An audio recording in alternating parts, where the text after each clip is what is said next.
السلام عليكم ورحمة الله وبركاته.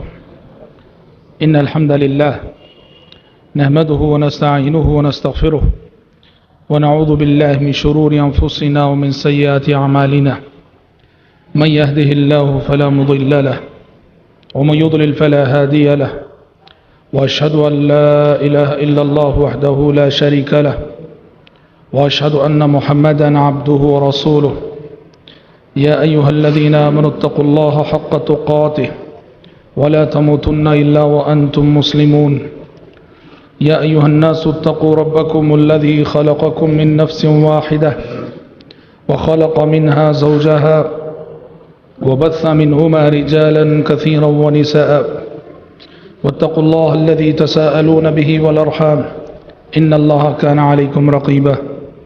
يا أيها الذين آمنوا اتقوا الله وقولوا قولا سديدا يصلح لكم أعمالكم ويغفر لكم ذنوبكم، ومن يطع الله ورسوله فقد فاز فوزا عظيما. أما بعد، فإن خير الحديث كتاب الله، وخير الهدي هدي محمد صلى الله عليه وسلم، وشر الأمور محدثاتها، وكل محدثة بدعة، وكل بدعة ضلالة، وكل ضلالة في النار. أعوذ بالله السميع العليم من الشيطان الرجيم من همزه ونفخه ونفسه. وعلى الثلاثة الذين خلفوا حتى إذا ضاقت عليهم الأرض بما رحبت وضاقت عليهم أنفسهم وظنوا أن لا ملجأ من الله إلا إليه ثم تاب عليهم ليتوبوا إن الله هو التواب الرحيم. اللہ تعالیٰ کا بے انتہا شکر و احسان ہے کہ الحمدللہ اس کے فضل سے، اس کی توفیق سے دروس سیرت کا یہ سلسلہ تقریباً نصف مہینے سے زائد کی مدت سے چل رہا ہے، اور ہم نبی کریم صلی اللہ علیہ وسلم کی مکی زندگی کو ختم کر کے آپ صلی اللہ علیہ وسلم کی مدنی زندگی کے حالات کو سن رہے ہیں، سنا رہے ہیں. اور جیسے کہ بتایا گیا تھا کہ مدنی زندگی جو آپ صلی اللہ علیہ وسلم کی تھی وہ زیادہ تر جنگوں میں گزری، اور ہم نے کہا کہ ان جنگوں میں بڑے دروس ہیں، بڑے سبق ہیں، بڑی عبرتیں ہیں. اسی لیے جو عہد نبوت کی مشہور جنگیں تھیں اس پر جو ہے روشنی ڈالی جا رہی ہے. آج کا ہمارا درس انشاءاللہ تعالی غزوہ تبوک سے متعلق ہوگا. یہ غزوہ نبی کریم صلی اللہ علیہ وسلم کا آخری غزوہ تھا. پیارے نبی نے جن جنگوں میں شرکت کی اس میں سے آخری جنگ تھی یہ جو سن 9 ہجری میں ہوئی تھی یہ جنگ. اس کے بعد آپ صلی اللہ علیہ وسلم کسی جنگ میں شریک نہیں ہوئے تھے. اور جنگ کے اعتبار سے اگر دیکھیں تو اس میں کوئی لڑائی نہ ہوئی، جنگ نہ ہوئی، گئے ضرور تھے، مقابلہ نہیں ہوا، لیکن اس لڑائی سے متعلق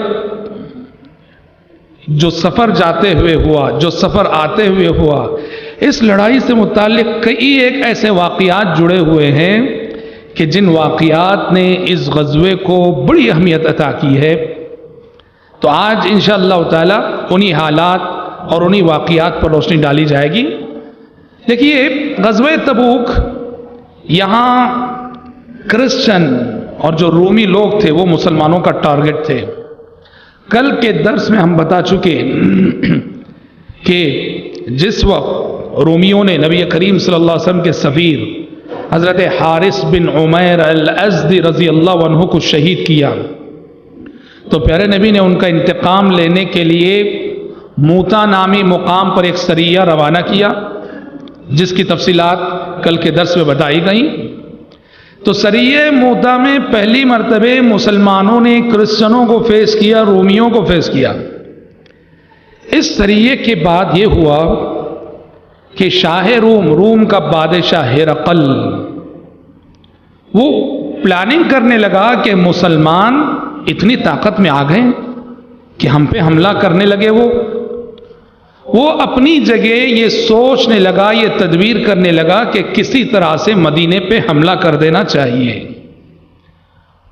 اور پیارے نبی کو مسلسل خبریں آ رہی تھیں، خبریں مل رہی تھیں کہ روم کا بادشاہ ہرقل مسلمانوں پر مدینے پر حملہ کرنے کی تیاری کر رہا ہے، اور پورے مدینے میں خوف کا سا سما تھا، خوف کا سا ماحول تھا کہ پتہ نہیں کب رومی مدینے پر حملہ کر دیں۔ اور اس ماحول کا اندازہ اس واقعے سے کیجئے، انہی دنوں ایک واقعہ یہ ہوا کہ نبی کریم صلی اللہ علیہ وسلم امہات المومنین سے، اپنی بیویوں سے ناراض ہو کر آپ 1 مہینے کے لیے اپنی بیویوں سے الگ ہو گئے۔ ایلا کر لیا آپ سے، قسم کھا لیا آپ صلی اللہ علیہ وسلم نے کہ میں 1 مہینہ تمہارے نزدیک نہیں آؤں گا۔ ازدواجی زندگی، میاں بیوی کی زندگی میں ایسے حالات ہو جاتے ہیں۔ جب پیارے نبی کی ازدواجی زندگی، امہات المومنین کی پاکیزہ زندگیاں، ان میں جب ایسے حالات آئے ہیں تو کوئی بچ نہیں سکتا، کوئی جوڑا بچ نہیں سکتا ہے۔ پیارے نبی نے قسم کھا لی کہ 1 مہینے کے لیے میں تمہارے قریب نہیں آؤں گا۔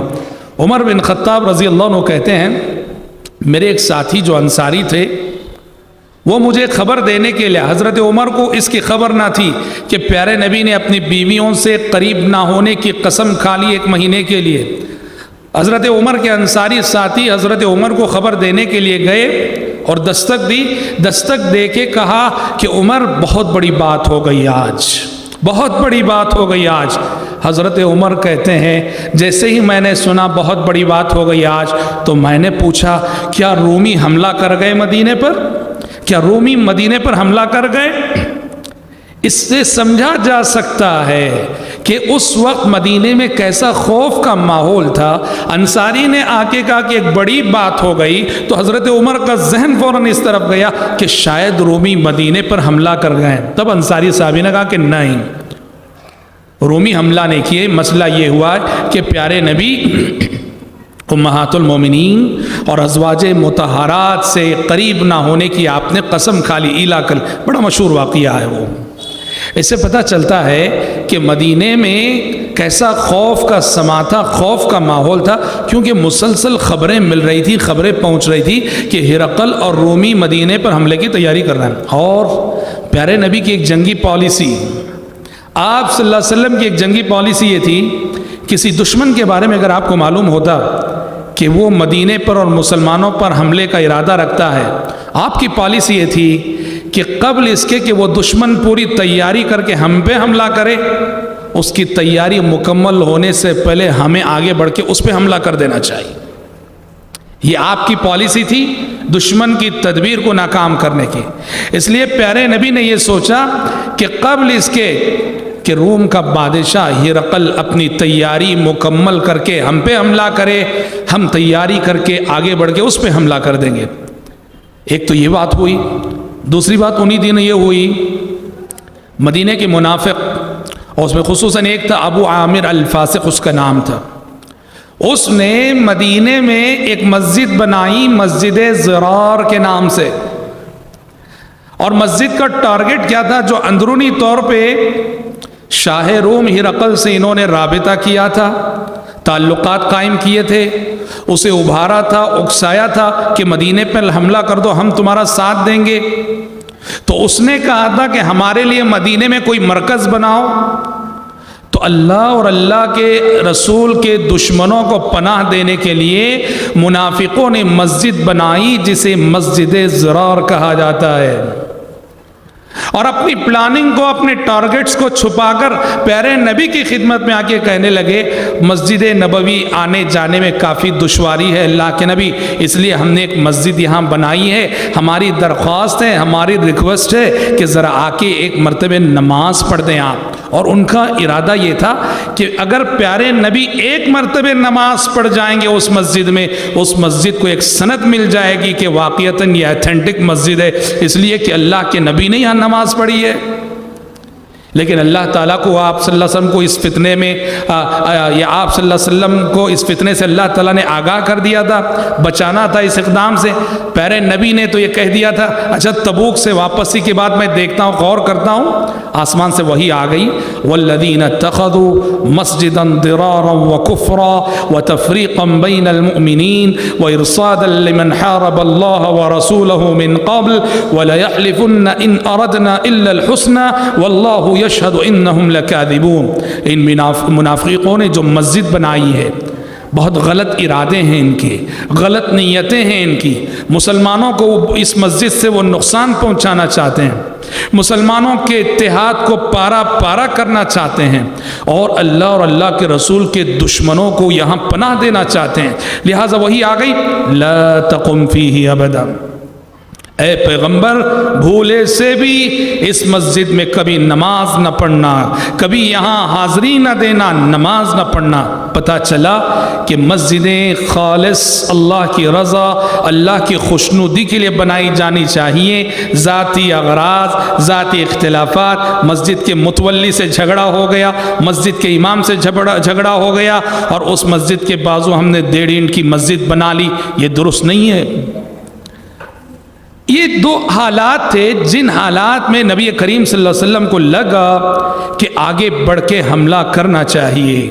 پیارے نبی نے تیاری شروع کی اور اتنا بڑا لشکر اور اتنی بڑی فوج تیار ہوئی، تقریباً 30,000 کا لشکر تھا، 30,000 کی فوج تھی اس غزوے میں، اس لیے کہ سریہ موتا میں اندازہ ہو گیا تھا مسلمان صرف 3,000 تھے اور 3,000 کے مقابلے میں رومی 2 لاکھ آئے تھے، تو اس لیے پیارے نبی نے اب کی مرتبہ خوب تیاری کی اور 30,000 کا لشکر، اور سوچو تو صحیح کہ 30,000 سپاہیوں کے لیے، 30,000 فوجیوں کے لیے کس قدر سواریوں کی ضرورت ہے، کس قدر ہتھیار کی ضرورت ہے، کس قدر اسباب جنگ کی ضرورت ہے، 30,000 سپاہیوں کا کھانا پینا کیسا ہوگا، کتنے لمبے اخراجات تھے مسلمانوں کے سامنے۔ اللہ اکبر۔ یاد رکھنا کہ دولت اسلام کے لیے، اسلام کی ترقی کے لیے مال کی بہت ضرورت ہوتی ہے، مال کی بہت ضرورت ہوتی ہے۔ امت کے مالدار ہر دور اور ہر زمانے میں اللہ نے جن لوگوں کو دولت بھی دی اور دل بھی دیا، اللہ کے ان بندوں کے مال اور اللہ کے ان بندوں کی دولت سے ہمیشہ سے دین آگے بڑھا ہے۔ اور پیارے نبی نے اس وقت اعلان کیا، 30,000 سپاہیوں کا مسئلہ ہے، آپ نے اعلان کیا من جہز جیش العسرۃ فلہ الجنہ، 30,000 سپاہیوں کا مسئلہ ہے۔ آپ نے فرمایا جو شخص آج ہماری اس فوج کو، ہمارے اس لشکر کو مسلح کرے، تیار کرے، اس فوج کی تیاری میں مدد دے، فلہ الجنہ، میں اس کو جنت کی ضمانت دیتا ہوں۔ مال کو ایسا نہیں کہ شریعت ہمیشہ مال کی مذمت کرتی ہے، مالدار کی برائی کرتی، ہرگز نہیں۔ اللہ اکبر۔ مال غلط ہاتھوں میں چلا جائے، مال کا غلط استعمال ہو تو انسان مذمت کے قابل ہوتا ہے، مال اچھے ہاتھوں میں ہو تو اللہ اکبر، یہ بہت بڑی نعمت ہے۔ جب ایک حدیث میں پیارے نبی فرماتے ہیں نعم المال الصالح للرجل الصالح، نیک انسان کے ہاتھ میں اگر پیسہ ہو، نیک انسان کے ہاتھ میں اگر دولت ہو تو یہ اللہ تعالیٰ کا بہت بڑا انعام ہے جو اللہ نے اسے زندگی میں دے رکھا ہے۔ اب اس وقت ضرورت تھی ایسے مالداروں کی جو اپنا ہاتھ کھولیں، اپنا دل کھولیں، اپنا جیب کھولیں۔ آپ نے کہا من جہز جیش العسرۃ فلہ الجنہ، کون ہے جو آج اپنی دولت لٹائے، اپنا مال خرچ کرے اللہ کے راستے میں، اس کے بدلے میں اسے جنت کی ضمانت دیتا ہوں۔ حضرات یہی وہ موقع تھا جس موقع کے حوالے سے آپ نے بارہا وہ حدیث سنی ہے اور بارہا وہ واقعہ سنا ہے کہ ابو بکر صدیق رضی اللہ عنہ گھر میں جو کچھ تھا سب سمیٹ لائے، عمر بن خطاب تو آدھا لے کر آئے اور وہ سمجھ رہے تھے کہ شاید آج میں سب سے سبقت کر جاؤں گا، پر ابو بکر صدیق رضی اللہ عنہ گھر میں جو کچھ تھا سب سمیٹ لائے اور اللہ اللہ کے نبی کی خدمت میں رکھ دیا، اور پیارے نبی کے پوچھنے پر وہ مشہور جواب انہوں نے دیا تھا کہ گھر والوں کے لیے کیا چھوڑ آئے ہو، بیوی بچوں کے لیے کیا چھوڑ آئے ہو؟ ابو بکر صدیق نے کہا تھا گھر والوں کے لیے، بیوی بچوں کے لیے اللہ اور اس کے رسول کو چھوڑ آیا ہوں، رضی اللہ عنہ وارضا۔ ابو بکر کے اس صدقے کی، ابو بکر کے اس جذبہ انفاق اور ابو بکر کے اس خرچ کے معیار کی تعریف کرتے ہوئے رب العالمین نے اسی لیے سورۃ اللیل میں مکی زندگی ہی میں ابو بکر کی تعریف میں یہ آیتیں نازل کر دی تھی، فَأَمَّا مَنْ أَعْطَى وَاتَّقَى وَصَدَّقَ بِالْحُسْنَى فَسَنُيَسِّرُهُ لِلْيُسْرَى۔ اور حضرات یہی وہ موقع تھا جب داماد رسول عثمان بن عفان رضی اللہ عنہ حالات کی نزاکت کو دیکھتے ہوئے، ان کا پورا ایک قافلہ، تجارتی قافلہ جس میں 200 سے زائد اونٹ تھے، 200 سے زائد اونٹ تھے۔ ایک اونٹ کی حیثیت کو سمجھنا ہو، ایک اونٹ جیسے یہ کار ہو آج ہماری، 200 اونٹ، اور وہ بھی سامان سے لدے ہوئے، اسباب غذا سے لدے ہوئے، سامان سفر سے لدے ہوئے 200 اونٹ۔ عثمان بن عفان رضی اللہ عنہ نے وہ اونٹ اللہ کے لیے، اس جنگ کے لیے وقف کر دیے۔ اتنا ہی نہیں، 1000 یعنی نبی کریم صلی اللہ علیہ وسلم کی خدمت میں درہم و دینار کا ڈھیر لا کے انہوں نے رکھ دیا، اور نبی کریم صلی اللہ علیہ وسلم عثمان بن عفان رضی اللہ عنہ کے جذبہ انفاق سے پیارے نبی نے اس کی اتنی قدر کی کہ آپ صلی اللہ علیہ وسلم عثمان بن عفان رضی اللہ عنہ کے لا کر دیے 1000 دینار اس کو آپ الٹتے جاتے تھے، ایک ہاتھ سے دوسرے ہاتھ میں کیے جا رہے تھے، صحابہ سامنے تھے اور فرمائے جا رہے تھے ما ضربنا عفان ما عمل بعد هذا اليوم، کہ آج کے بعد عثمان بن عفان نے آج اللہ کے راستے میں خرچ کر کے اتنی بڑی نیکی کر لی ہے، آج کے بعد عثمان بن عفان جو کرنا ہے کر لے، اب جنت میں جانے سے انہیں کوئی چیز روک نہیں سکتی۔ حضرات یہ وہ صحابہ ہیں جنہوں نے اپنی دولت سے، اپنے پیسے سے 12 جنت کی بشارت نبی کی زبانی سنی، اور جب آپ صلی اللہ علیہ وسلم مدینہ آئے تھے، مدینے میں میٹھے پانی کا مسئلہ تھا، میٹھا پانی نہیں تھا۔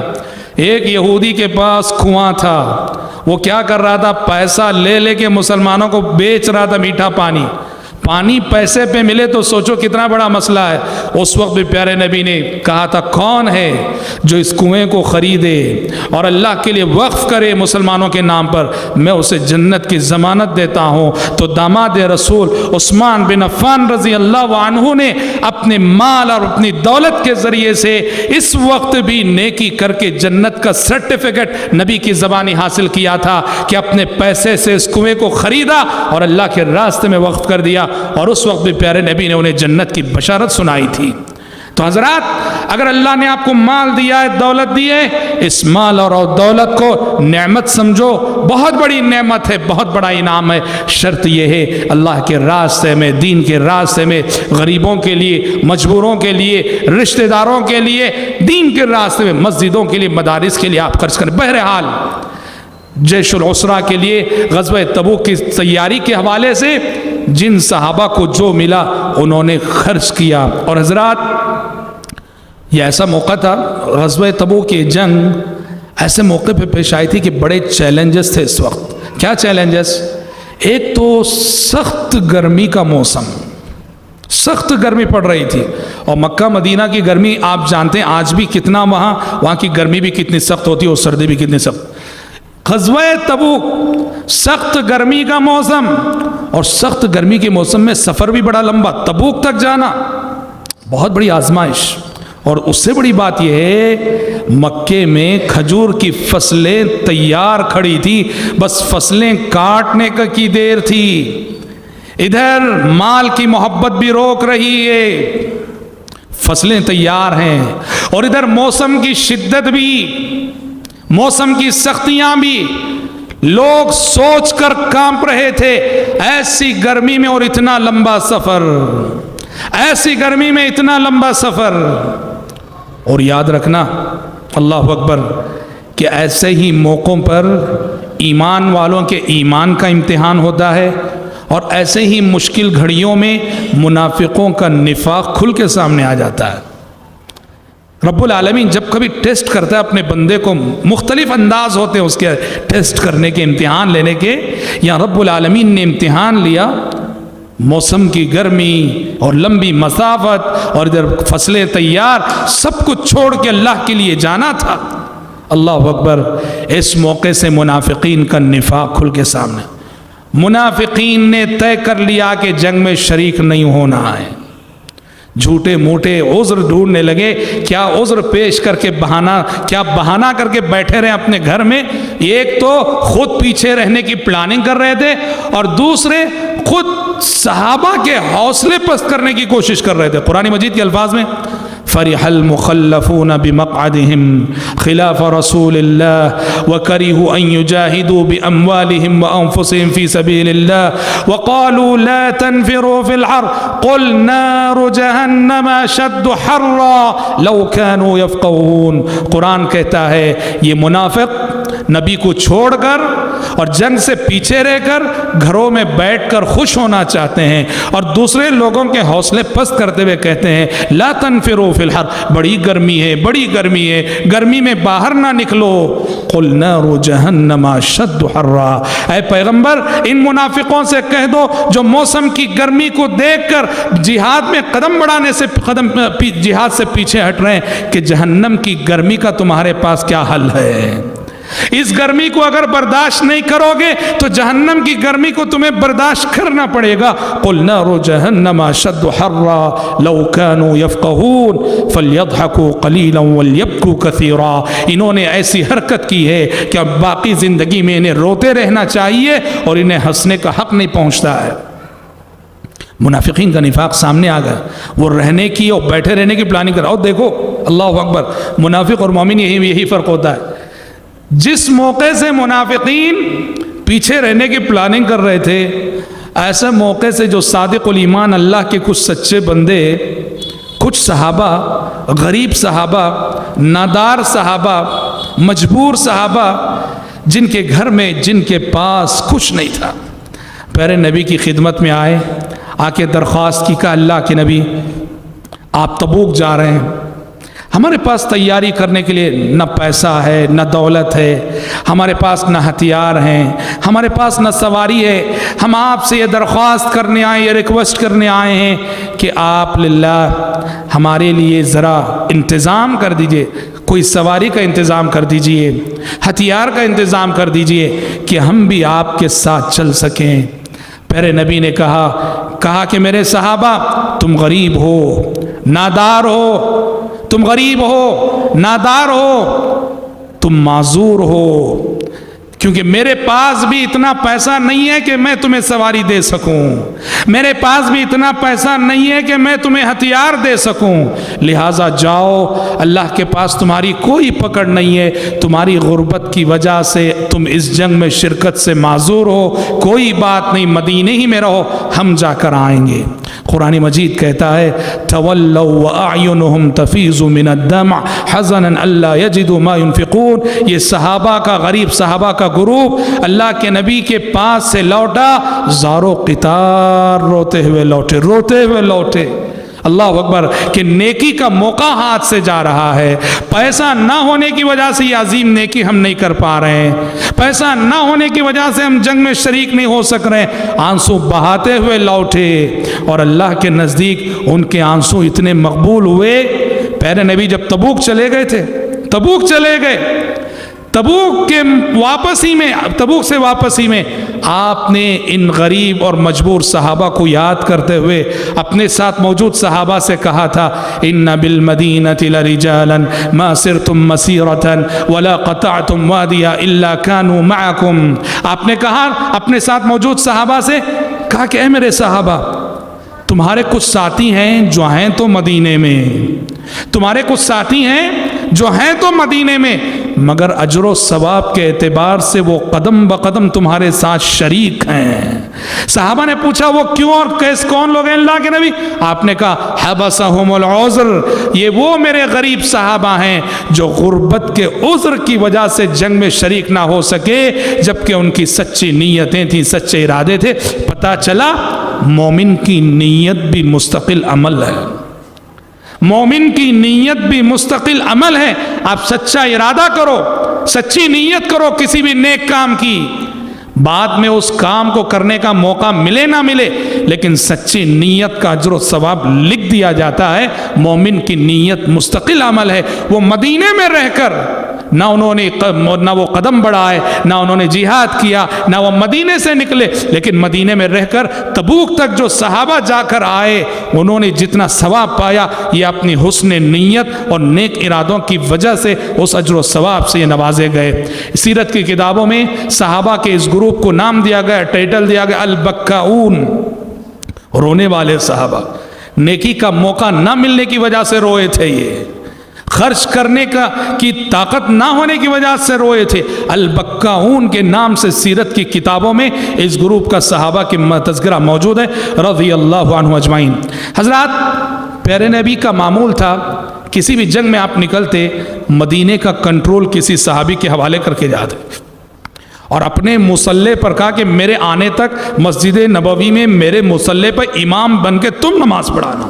اور یہ ذمہ داری اس موقع سے آپ نے اپنے ایک اور داماد علی بن ابی طالب رضی اللہ عنہ کو دی۔ اور علی بن ابی طالب رضی اللہ عنہ، ان کی خواہش تو یہ تھی، وہ نبی کے ساتھ جانا چاہ رہے تھے، وہ بھی جنگ میں شریک ہونا چاہ رہے تھے۔ پھر نبی نے حضرت علی سے کہا اما ترضى ان تكون منی بمنزلۃ ہارون من موسیٰ، کہا کہ علی کیا تم نہیں چاہتے کہ آج تم وہی رول ادا کرو جو رول کے ہارون علیہ السلام نے موسیٰ علیہ السلام کے طور پر جانے کے بعد ادا کیا تھا؟ دیکھیے سبحان اللہ، موسیٰ علیہ السلام توریت لینے کے لیے طور پر گئے 40 دن کے لیے، تو اپنی قوم کو سنبھالنے کی ذمہ داری اپنے بھائی ہارون علیہ السلام کو دے گئے تھے، کہا کہ میرے آنے تک سنبھالے رکھنا میری قوم کو۔ پہلے نبی نے کہا کہ علی، جنگ میں جہاد میں شرکت کرنا بھی ایک نیکی ہے، لیکن مسلمانوں کو میرے غائب رہتے ہوئے سنبھالنا، امامت کرنا، یہ بھی بہت بڑی ذمہ داری ہے۔ آج اگر تم مدینے میں رہ کے اس ذمہ داری کو سنبھالو گے تو یہ وہی رول ہوگا اور وہی کردار ہوگا جو کردار کے ہارون علیہ السلام نے موسیٰ علیہ السلام کے طور پر جانے کے بعد ادا کیا تھا۔ پتہ چلا کہ ہر شعبے زندگی میں جہاں بھی دینی ناحیے سے جس خدمت کی ضرورت ہوتی ہے ہمیں تیار رہنا چاہیے اس خدمت کے لیے۔ ضروری نہیں کہ ہم جو چاہتے ہیں وہ کام ہمیں مل کر رہے، ہم جو شعبہ چاہتے ہیں وہ شعبہ ہمیں مل کر رہے۔ مقصد یہ ہے کہ ہم سے دین کا فائدہ ہو جائے، ہم سے امت کا بھلا ہو جائے، ہم سے جو ہے دین کی کچھ خدمت ہو جائے۔ حضرات، پیارے نبی مدینے سے نکلے صلوات اللہ وسلم، اور جیسے ہم نے کہا 30,000 کا لشکر، پورے عہد نبوت میں اتنا بڑا لشکر کبھی نہیں تھا، 30,000 کی فوج۔ اور صورتحال کیا تھی جانتے ہیں؟ سواریوں کی اتنی قلت تھی، اس گرمی کے موسم میں 18 صحابہ کے پاس ایک اونٹ، باری باری ایک صحابی اس اونٹ پہ بیٹھتے تھے، ایک اونٹ سے 18 صحابہ جڑے ہوئے۔ تھوڑی دور وہ صحابی بیٹھتے، پھر وہ اترتے، دوسرے بیٹھتے تھوڑی دور، پھر وہ اترتے، پھر تیسرے بیٹھتے۔ اس طرح بلا مبالغہ سفر کا اکثر حصہ پیدل طے ہوا ہے۔ صحابہ کا لائف اسٹائل ہی ایسا تھا کہ اللہ اکبر، انہیں کسی ورزش کی، کسی کثرت کی ضرورت نہیں تھی۔ آج ہم آرام کے ایئر کنڈیشن کمروں میں بیٹھے ہوئے محنت نہیں کرتے ہیں، نتیجے میں آج ہمیں ریاضی سے ورزش کی اور ریاضت کی اس کی ضرورت، ورنہ بہت ساری بیماریاں آنے کا خوف۔ صحابہ کا لائف اسٹائل سوچو تو صحیح، ایسی گرمی میں اور سینکڑوں میل جو انسان سفر کرتا ہو، اللہ اکبر، صحت کے اعتبار سے بھی یہ سفر کتنا مبارک سفر ہوتا، اور آخرت کے اعتبار سے تو ہے ہی، آخرت کے اعتبار سے تو قدم قدم پہ۔ تو 18 صحابہ ایک اونٹ پر۔ اور حضرات، اس راستے میں تبوک کی طرف جاتے ہوئے ایک ہوا یہ، قوم سمود کے علاقوں سے گزر ہوا۔ قوم سمود آپ جانتے ہیں مدائن صالح، اور جسے العلا کہا جاتا ہے، آج وہ سعودی عرب میں آج وہ علاقہ آتا ہے۔ قوم سمود کے علاقوں سے صحابہ کا گزر ہوا۔ قوم سمود کی بستیاں، ان کے کھنڈرات تباہ شدہ آج بھی وہ موجود ہیں، ویران پڑے ہوئے ہیں، عہد نبوت میں بھی موجود تھے۔ صحابہ وہاں سے گزرے، وہاں جو کنواں تھا، قرآن مجید قوم سمود کا جہاں ذکر کرتا ہے وہ یہ کنویں کا ذکر کرتا ہے۔ یہ کنواں تھا، اس میں پانی تھا، صالح علیہ السلام کی اونٹنی اس سے پانی پیتی تھی، قوم کی اونٹنیاں پانی پیتی تھیں۔ عہد نبوت میں صحابہ کا گزر جب وہاں سے ہوا، صحابہ نے وہاں سے پانی لے لیا، پینے کے لیے، وضو کرنے کے لیے اس پانی سے آٹا گوندھ لیا۔ پیارے نبی کو پتہ چلا تو آپ نے سختی کے ساتھ منع کیا، کہا کہ معذب قوم ہے یہ، اللہ کا عذاب اس قوم پہ نازل ہوا تھا، یہاں کے پانی کو استعمال نہ کرنا، یہاں کے پانی سے وضو نہ کرنا، یہاں کے پانی کو پینا مت۔ کہا جو آٹا تم نے گوندا ہے، دیکھو اسباب غذا کی قلت تھی، پھر بھی آپ نے کہا جو آٹا اس پانی سے گوندا گیا ہے اس آٹے کو بھی استعمال کرنے کی اجازت نہیں، کہا اپنی جانوروں کو کھلا دو، تم اس آٹے کو استعمال نہیں کر سکتے۔ پھر آپ نے یہ نصیحت کی، لا تمروا بها الا ان تكونوا باکین، لا تمروا بها الا ان تكونوا باکین، کہ جن قوموں پر اللہ کا عذاب آیا تھا ان کے علاقوں سے جب بھی گزرو روتے ہوئے گزرو، آنسو بہاتے ہوئے گزرو، کہ انسان جب اللہ کی نافرمانی کرے اس زمین پر رہ کر آخرت سے پہلے اللہ کی پکڑ اس زمین پر آ سکتی ہے۔ تو اس طرح صحابہ کرام رضوان اللہ علیہم اجمعین کو آپ صلی اللہ علیہ وسلم نے منع کر دیا۔ حضرات راستے میں ہوا ہے کہ صحابی رسول ابو ذر غفاری رضی اللہ عنہ وہ نبی کریم صلی اللہ علیہ وسلم کے ساتھ فوج کے ساتھ چل رہے تھے، بہت زیادہ سامان تھا، ان کی سواری آہستہ چل رہی تھی، نتیجے میں وہ فوج سے کافی پیچھے ہو گئے۔ اللہ کے نبی فوج کے ساتھ کافی آگے بڑھ گئے، یہاں تک کہ ابو ذر غفاری بہت پیچھے ہو گئے۔ تو انہوں نے کیا کیا، اپنی سواری کو چھوڑ ہی دیا، سارا لگیج جو کچھ تھا اٹھایا، اپنی پیٹھ پہ لاد لیا، اور پیٹھ پہ لاد کے چلتے ہوئے اکیلے نبی کریم صلی اللہ علیہ وسلم کا قافلہ جس سمت گیا ہے اس سمت جانے لگے۔ پیارے نبی بہت دور جا کے پڑاؤ کیے ہوئے تھے، صحابہ بھی پڑاؤ کیے ہوئے تھے۔ صحابہ نے پیارے نبی سے کہا، ظاہر بات ہے صحرا ہی صحرا تھا، میل میل تک زمین نظر آتی تھی، درخت نہ تھے، اتار چڑھاؤ بہت کم تھا۔ صحابہ نے کہا اللہ کے نبی وہ دیکھیے وہ کوئی انسانی شبیہ آتی نظر آ رہی ہے۔ تو پیارے نبی نے کہا کن ابا ذر، کن ابا ذر، اے آنے والے تم ابو ذر ہو جاؤ۔ وہ قریب آئے، لوگوں نے دیکھا واقعی ابو ذر ہے جو اکیلے سارا بوجھ لادے ہوئے چلے آ رہے ہیں۔ پیارے نبی نے ابو ذر غفاری رضی اللہ عنہ کو اللہ کے راستے میں بوجھ اٹھائے ہوئے مشقت بھرا سفر طے کرتے ہوئے دیکھا۔ آپ نے کہا رحم اللہ ابا ذر یمشی وحدہ ویموت وحدہ ویبعث وحدہ۔ پیارے نبی نے کہا اللہ رحم کرے ابو ذر پر، اکیلے چل کے آ رہے ہیں۔ پیشن گوئی فرمائی ابو ذر اکیلے چل کے آ رہے ہیں، اور کہا لوگو یہ ابو ذر اکیلے ہی مریں گے، اکیلے ہی مریں گے، اور قبر سے اکیلے ہی اٹھائے جائیں گے۔ آپ صلی اللہ علیہ وسلم کی پیشن گوئی کیسے پوری ہوئی؟ آپ صلی اللہ علیہ وسلم کی وفات کے بعد حضرت عثمان کے دور خلافت میں ابو ذر غفاری رضی اللہ عنہ ربضہ نامی ایک دیہات تھا، اس دیہات میں انہوں نے سکونت اختیار کر لی۔ مدینے سے دور ایک دیہات، کوئی نہیں رہتا تھا وہاں، اکیلے ابو ذر اپنی بیوی اور اپنے غلام کے ساتھ رہتے تھے۔ اور ابو ذر غفاری رضی اللہ عنہ کو اس دیہات میں موت آئی، وفات ہوئی۔ ابو ذر غفاری رضی اللہ عنہ نے موت آنے سے پہلے وصیت کی کہ مجھے غسل دے کے کفن پہنا کے میری لاش راستے پہ رکھ دو، اور کوئی قافلہ گزرے تو بتانا کہ یہ صحابی رسول ابو ذر کی لاش ہے۔ ان کے غلام نے ویسے ہی کیا۔ ایک قافلہ آیا اور دیکھا اس میں عبداللہ بن مسعود جیسے صحابہ موجود ہیں، انہوں نے دیکھا کہ ابو ذر ہیں، بے ساختہ آنکھوں سے آنسو آ گئے۔ پیارے نبی کی وہ حدیث یاد آ گئی کہ رحم اللہ ابا ذر یمشی وحدہ ویموت وحدہ، اللہ رحم کرے ابو ذر پر کہ اکیلے چل کے آ رہے ہیں، اکیلے مریں گے تنہائی میں۔ دیکھو انسانی آبادی سے دور تنہائیوں میں، دیہات میں ابو ذر غفاری رضی اللہ عنہ کی وفات ہوئی۔ بہرحال یہ بھی جو ہے غزوہ تبوک سے جڑا ہوا ایک واقعہ ہے۔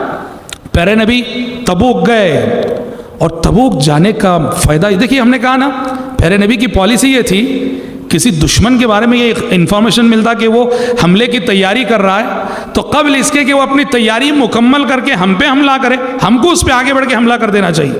پیارے نبی نے یہ جو پالیسی اختیار کی، اس کا نتیجہ یہ ہوا اللہ نے ہرقل جو روم کا بادشاہ تھا اس کے دل میں رعب ڈال دیا۔ 40,000 کی فوج تیار کر کے رکھا ہوا شخص مسلمانوں کی آمد کی خبر سن کر اس کی فوجیں ڈر کر بھاگ کھڑی ہوئی، ہرقل بھاگ کھڑا ہوا، اور سبحان اللہ پورے علاقے میں مسلمانوں کا ایک رعب اور مسلمانوں کا ایک دبدبہ قائم ہو گیا، اور یہی سب سے بڑی فتح ہے۔ بغیر لڑائی کے اللہ نے فتح دی، نہ تیر چلا نہ تلوار چلی، لیکن اللہ تعالیٰ نے بغیر لڑائی کے بغیر جنگ کے فتح عطا کی۔ اس پورے علاقے میں مسلمانوں کا ایک رعب و دبدبہ قائم۔ حضرات اس جنگ سے جڑا ہوا پیارے نبی لوٹ کر مدینہ آ گئے، اس کے بعد اس جنگ سے جڑا ہوا ایک اور واقعہ ہے جو سبحان اللہ بڑا ہی بڑے سبق رکھنے والا واقعہ۔ وہ کیا ہے؟ جیسے ہم بتائیں پیارے نبی جب اس جنگ کو نکل رہے تھے، جو بھی سچے مومن تھے، سچے مسلمان تھے، سب نکلے اس جنگ میں، تبھی تو فوج 30,000 کی ہوئی۔ مدینے میں جو لوگ رہ گئے لڑائی میں شریک ہوئے بغیر، وہ رہ گئے جو منافق تھے، جن کے دلوں میں نفاق تھا، جن کے دلوں میں جو کفر کو چھپائے ہوئے تھے۔ لیکن 3 مسلمان ایسے تھے جو صادق الایمان تھے، سچے تھے، لیکن ان سے یہ غلطی ہو گئی کہ بغیر کسی ریزن کے، بغیر کسی عذر کے وہ جنگ میں شریک نہ ہو سکے۔ اور یہ کون ہے؟ کعب بن مالک رضی اللہ عنہ، ہلال بن امیہ رضی اللہ عنہ، مرارہ بن ربیعہ رضی اللہ عنہ۔ خود کعب بن مالک کہتے ہیں رضی اللہ عنہ کہ میرا ارادہ تو جنگ میں شریک ہونے کا تھا، لیکن کیوں شریک نہیں ہو سکے؟ دیکھو ایک چیز ہے، شیطان کا فریب ہے، شیطان کا اسلوب ہے، مجھے بھی آپ کو بھی کسی بھی مسلمان کو نیکی سے روکنا چاہتا ہے تو کیا کل دیکھیں گے، بعد میں دیں، اس کو عربی زبان میں کہتے ہیں تسویف، سوف افعل سوف افعل، چلیے بعد میں کریں گے، بعد میں پڑھیں گے، بعد میں، یہ جو بعد میں ہے نا، ہاں ہمارے نوجوانوں کو داڑھی چھوڑ بولتے نہیں انشاءاللہ رمضان سے، رمضان سے، اسی کو کہتے ہیں تسویف۔ ایک بے نمازی ہے، ارادہ کرتا ہے ٹھیک ہے نمازی بن جائیں گے، کیا کہتے اب جو رمضان آئے گا نا، اس رمضان سے میری نماز چالو۔ یہ تسویف، یہ مت سمجھو کہ یہ نیک خیال ہے، یہ شیطان کا خیال ہے۔ اگر آپ صحیح معنوں میں نیک بننا چاہتے ہیں، ابھی جس وقت آپ فیصلہ کر رہے ہیں اسی وقت سے شروع کرو۔ اب آپ نے توبہ کی، اب تک بے نمازی تھے، چلو ابھی عشاء سے میں نماز شروع کر دوں، عشاء سے میں نمازی، اب تک جو ہو چکا اللہ معاف کرے، توبہ کر لینا۔ کعب بن مالک رضی اللہ عنہ کہتے ہیں میں نے کبھی یہ نہیں سوچا کہ جنگ میں شریک نہیں ہونا ہے، کبھی نہیں، میرا تو ارادہ تھا ہی، لیکن یہ تھا سوف افعل سوف افعل۔ ان کے پاس وہ کہتے ہیں میرے پاس تو پیسہ تھا، سواری اچھی تھی، صحابہ کو دیکھتا تھا سب نکلنے کے لیے تیاری کر رہے ہیں، میں بولتا ارے میری سواری تو بڑی مضبوط ہے، تیاری کی ضرورت کیا ہے؟ کہتے ہیں یہاں تک کہ وہ دن آ گیا جس دن اللہ کے نبی صحابہ کو لے کر جنگ کے لیے مدینے سے نکل رہے تھے، تب بھی میرے دل میں یہ بات ہے نکل جانے دو، پیچھے ذرا جا کے مل جائیں گے۔ نکل کے ایک دن ہو گیا، تب بھی جو ہے دل چلو اطمینان سے جائیں گے، جا کے بعد میں ملیں گے۔ اس طرح ایک طرح سے یوں کہیے کہ ہلکی سی غفلت ہو گئی، سستی ہو گئی، اور بغیر کسی عذر کے ایک ایسے موقع پہ جب سب کی شرکت ضروری تھی 3 صحابہ پیچھے رہ گئے، کعب بن مالک، ہلال بن امیہ، مرارہ بن ربیعہ۔ اب ان کا واقعہ سنیے۔ پیارے نبی جنگ سے واپس آئے، نبی کریم صلی اللہ علیہ وسلم، اور آپ کی عادت تھی جب بھی سفر سے واپس آتے سیدھے مسجد جاتے، 2 رکعت نماز پڑھتے، نماز پڑھ کے پھر گھر جاتے۔ آپ سیدھے مسجد نبوی آئے، مسجد نبوی میں آ کر آپ صلی اللہ علیہ وسلم نے 2 رکعت نماز پڑھی، بیٹھے۔ اب منافقین کا تانتا بندھا ہوا ہے، لائن میں آ کے کھڑے ہو گئے منافق، کیا سب اللہ کے نبی میں اس لیے شریک نہیں ہو سکا، میری بچی بیمار تھی، چلو ٹھیک، کوئی اللہ کے نبی میں اس لیے شریک نہیں، میں بیمار تھا، چلو ٹھیک۔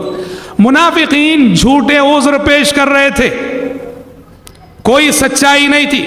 اب اللہ کے نبی صلی اللہ علیہ وسلم وہ جو بول رہے ہیں ان کے ظاہر کا اعتبار کر کے چلو ان کے معاملہ اللہ کے حوالے کر دیے، تمہارا معاملہ دل کی نیت اللہ جانتا ہے، خیر میں تمہیں کوئی سزا نہیں دوں گا اس لیے کہ تم ایک ریزن پیش کر رہے ہو، کہاں تک سچے ہو وہ تمہارے اور اللہ کے درمیان، سب کو معاف کر دیا پیارے منافقین کو۔ کعب بن مالک، ہلال بن امیہ، مرارہ بن ربیعہ، ان تینوں نے سچائی سے کام لیا۔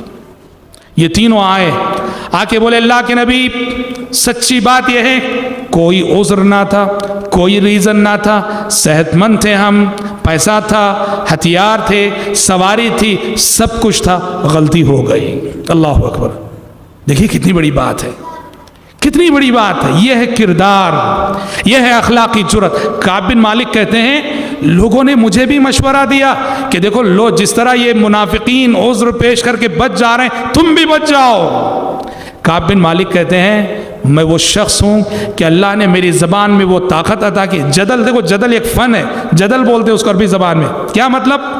بعض لوگوں کو اللہ وہ صلاحیت دیتا ہے کہ وہ بولیں گے تو ان سے کوئی جیت نہیں سکتا بات کر کے، وہ مناظرہ کریں گے ان سے کوئی مناظرے میں ڈیبیٹ میں جیت ہی نہیں سکتا. وہ اپنی بات کو منوانے اور اپنی بات کو ثابت کرنے کا ہنر، اسے بولتے ہیں جدل.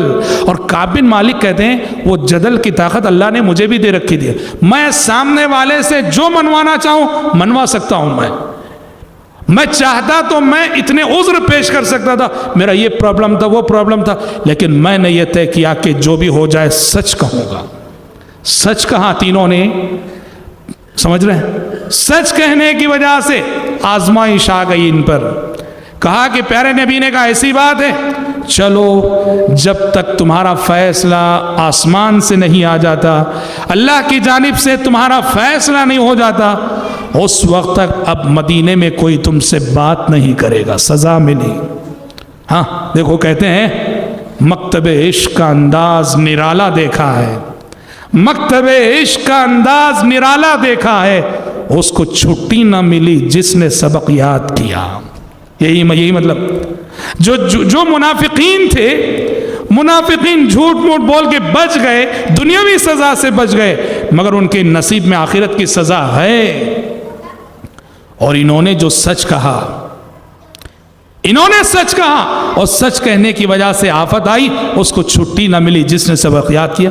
پورے مدینے میں پیارے نبی نے اعلان کر دیا ان 3 لوگوں سے کوئی بولے گا نہیں، ان 3 لوگوں سے کوئی بات کرے گا نہیں. پورا مدینہ، اس پورے شہر مدینہ میں ان تینوں صحابہ سے کوئی بات کرنے والا نہیں، کوئی گفتگو کرنے والا نہیں. اور اللہ اکبر، کتنے دن میرے بھائی؟ 40 دن. اور جس پہ یہ گزرے وہی جان سکتا ہے کہ کیا گزرتی ہے. کوئی بات کرنے والا نہ ہو جی. 40 دن گزرے، کوئی ان سے بولنے والا نہیں، کوئی ان سے بات کرنے والا نہیں. حضرت کعب بن مالک رضی اللہ عنہ کہتے ہیں میرے چچا زاد، دیکھو عربوں میں مشکل وقت میں سب سے زیادہ کام آنے والا ابن العم ہوتا. ابن العم چچا زاد بھائی کو بولتے ہیں. عرب کے کلچر میں چچا زاد بھائی مشکل وقت میں سب سے زیادہ کام آنے والا. حضرت کعب بن مالک کہتے ہیں کہ کوئی مجھ سے مدینے میں میں چلتا تھا، پھرتا تھا، گھومتا تھا، کوئی بات کرنے والا نہیں، کوئی نہیں. میرے چچا زاد بھائی ابو قتادہ، میں نے سلام کیا، السلام علیکم، جواب نہیں دیا، بہت رنج ہو گیا. حدیثوں میں جو آتا ہے کہ 3 دن سے زیادہ بات نہیں چھوڑنا چاہیے. یہ کب؟ یہ میرا اور آپ کا کوئی ذاتی معاملہ ہو گیا، خاندانی معاملات میں لڑائی ہو گئی، جھگڑا ہو گیا، ذاتی معاملات میں جو اختلاف پیدا ہو جاتا ہے، یہاں 3 دن سے زیادہ بات نہیں چھوڑنا. بات کر لینا، سلام تو کر لینا کم از کم. لیکن اگر دین کا کوئی دینی معاملہ ہو، کوئی شرعی ریزن ہو، شرعی ریزن کی بنا 3 دن سے زیادہ بات چھوڑی جا سکتی ہے. سمجھ رہے ہیں کہ نہیں؟ ہاں جیسے آپ کا کوئی، ایک چھوٹی سی مثال، کسی کا کوئی بچہ ہے، لڑکا ہے، نماز نہیں پڑھ رہا ہے، بار بار سمجھانے سے نماز نہیں پڑھ رہا ہے. اب آپ اس کی تربیت کے لیے کہہ کر اس کے میں سے بات نہیں کروں گا، جب تک یہ نماز نہ پڑھے میں بات نہیں کروں گا. آپ کو اجازت ہے یہاں 3 دن سے زیادہ بھی اسے بات چھوڑ سکتے ہیں. مقصد تربیت ہے، شرعی ریزن ہے. تو پیارے نبی نے حکم دے دیا کوئی بات نہ کرے، کوئی بات کرنے والا نہیں پورے مدینے میں. جی ہاں، یہیں سے اہل علم نے یہ اصول لیا ہے بات کے ادوار میں کہ جو بدعتی ہوتا ہے اس کو سدھارنے، اس کی بدعت کو روکنے کا ایک ذریعہ یہ ہے کہ اس سے ترک تعلقات کیا جائے. بہرحال حضرت کعب بن مالک رضی اللہ عنہ کہتے ہیں میں مسجد نبوی کو آتا اور آ کر نماز پڑھتے ہوئے کھڑا رہتا. اللہ کے نبی مجھے دیکھ رہے ہوتے، میری جانب اللہ کے نبی نماز پڑھ کے سلام پھیرنے کے بعد مجھے دیکھ رہے ہوتے، اور جیسے ہی میری نظر اللہ کے نبی کی طرف جاتی اللہ کے نبی فوراً اپنی نظر پھیر لیتے. بہرحال 40 دن گزر گئے، کیا گزری ہوگی. اور امتحان کے اندر امتحان، دیکھو کتنا بڑا امتحان. یہ خبر مدینے کے اطراف سب مشہور ہو گئی، پھیل گئی کہ نبی کریم صلی اللہ علیہ وسلم نے کعب بن مالک، ہلال بن امیہ، مرارہ بن ربیعہ، ان تینوں کا بائیکاٹ کر رکھا ہے، کوئی ان سے بات نہیں کر رہا. اور کعب بن مالک کوئی معمولی صحابی نہیں، یہ مدینے میں بہت اونچا مقام رکھنے والے صحابی. غسان کا بادشاہ جو کرسچن بادشاہ تھا اس کو خبر ہو گئی، اس نے موقع کو غنیمت جانا، اور موقع کو غنیمت جان کر اس نے کعب بن مالک کے پاس ایک لیٹر بھیجا، اپنا ایک قاصد بھیجا، اس کے ساتھ ایک خط دے کر بھیجا اور کہا کہ جاؤ کعب بن مالک کو دے دو۔ وہ لے کر آیا خط، آ کر وہ جو غسان کے بادشاہ کا، کرسچن بادشاہ کا قاصد مدینے کی مارکیٹ میں پوچھنے لگا، لوگوں کعب بن مالک کون ہے؟ کعب بن مالک کہاں ہیں؟ تو لوگوں نے اشارہ کیا، دیکھو وہ شخص۔ کعب بن مالک کہتے ہیں میں مدینے کی مارکیٹ سے اس وقت خاموشی سے گزر رہا تھا، کئی لوگوں نے میری جانب اشارہ کیا کہ کعب بن مالک وہ ہے۔ وہ قاصد آیا، آ کر اس نے وہ لیٹر تھمایا۔ دیکھو ایسے مشکل وقت میں، ایسے مشکل گھڑی میں صحابہ کا کردار، صحابہ کا ایمان، اللہ اکبر، 40 دن سے کوئی بات نہیں کر رہا، اور ایسے وقت میں ایک بادشاہ اپنا خط بھیج رہا ہے، عزت افزائی کر رہا ہے۔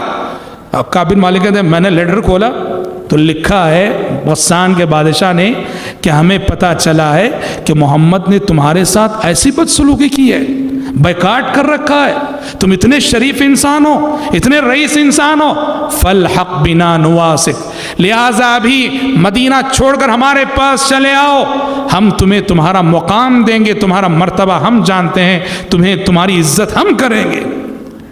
کعب، امتحان ایسے ہی ہوتا ہے، اللہ اپنے بندوں کا امتحان۔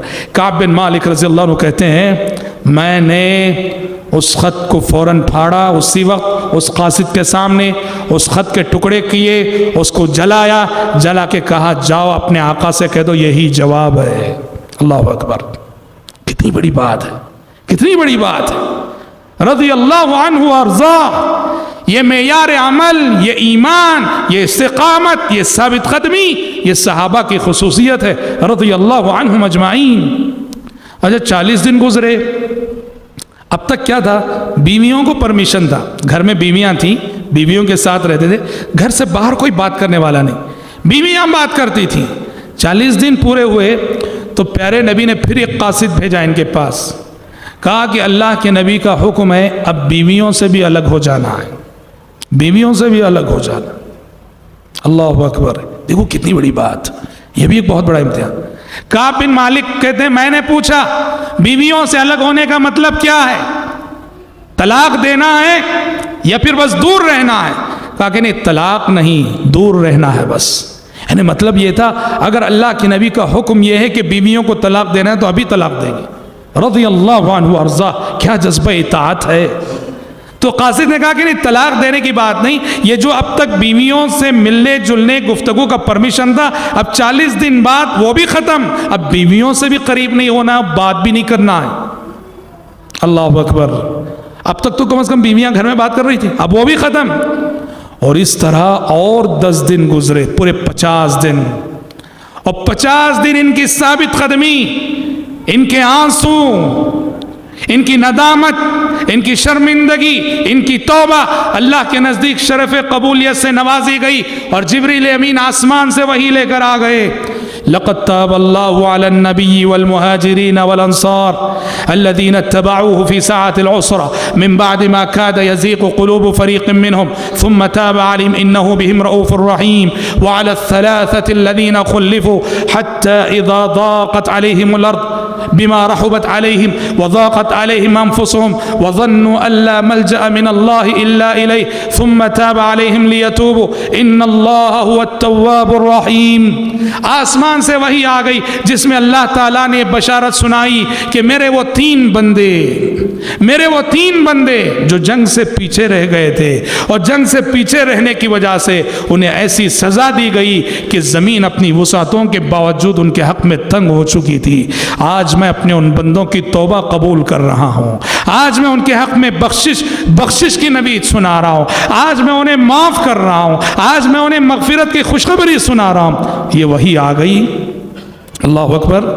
اور پیارے نبی نے فوراً صحابہ کو بتایا جاؤ ان تینوں کو سنا دو، جاؤ ان تینوں کو سنا دو کہ اللہ نے ان کی توبہ قبول کر لی۔ ایک صحابی مسجد نبوی سے نکلے، بولے جائیں گے کعب بن مالک کو سنائیں گے، پھر بھی ان کے دل نے کہا بھاگ کر جانے میں، ان کے گھر تک جانے میں 5 منٹ لگ جائیں گے۔ تو کیا کیے، قریب میں ایک اونچا ٹیلا تھا، ٹیلے پہ کھڑے ہو کے کہا کہ میرے سے پہلے میری آواز فاسٹ چلی جائے گی۔ ٹیلے پہ کھڑے ہو کے پکارا، اے کعب خوش ہو جاؤ، اللہ نے تمہاری توبہ قبول کر لی ہے، تمہارے سلسلے میں آسمان سے وحی نازل ہو چکی ہے۔ ٹیلے پہ کھڑے ہو کے پکارا۔